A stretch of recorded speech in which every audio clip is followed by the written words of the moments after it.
Hello மக்களே, நாங்கள் பார்த்தீங்கன்னா ராமர் கோவிலுக்கு தாங்க போயிருந்தோம்.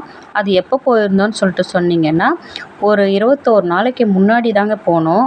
அப்போ போக சொல்ல பார்த்தீங்கன்னா, அன்றைக்கே எங்களால் வீடியோ போட முடியல. ஏன்னு கேட்டிங்கன்னா, நம்ம ஒரு வேண்டுதல் வச்சுருக்கோம். அந்த வேண்டுதல் நிறைவேறின பிறகு நம்ம அந்த வீடியோ அப்லோட் பண்ணலான்ற ஒரு எய்மில் இருந்தோங்க. அதுக்கேற்ற மாதிரி 21 நாள் கழிச்சதும் எங்களுக்கு அந்த வேண்டுதல் நிறைவேறிடுச்சிங்க. எப்படி நிறைவேறுச்சுன்றது சொல்கிறேன், இப்போ நீங்கள் கேளுங்க மக்களே. அந்த ராமர் கோயிலில் பார்த்தீங்கன்னா ஆஞ்சநேயர் இருப்பார். அப்போ அந்த ஆஞ்சநேயர்கிட்ட ஒரு தேங்காய் வந்து நம்ம அர்ச்சனைக்கு வாங்கணுங்க.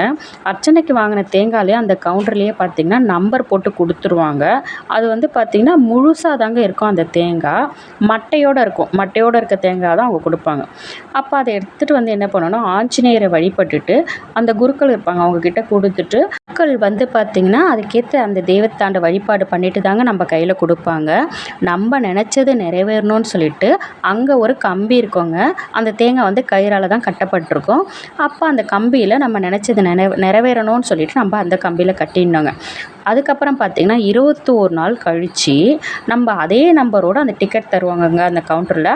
அதை எடுத்துகிட்டு வந்து நம்ம அந்த நம்பரை பார்த்து நம்ம அதை பிரிக்கணுங்க.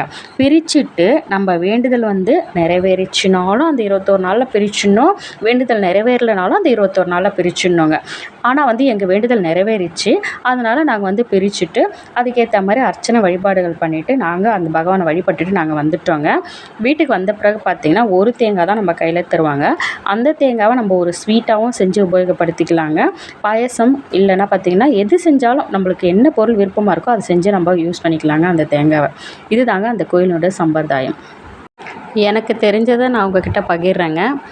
கர்ப்பிணி பெண்கள் கண்டிப்பாக வந்து தேங்காய் கட்டக்கூடாதுங்க. ஏன்னா 21 நாள் கழித்து அந்த தேங்காய் உடைக்கிறோம். அதனால் வந்து கட்டக்கூடாதுங்க. குழந்தை பிறந்த பிறகு நீங்கள் கட்டலாங்க.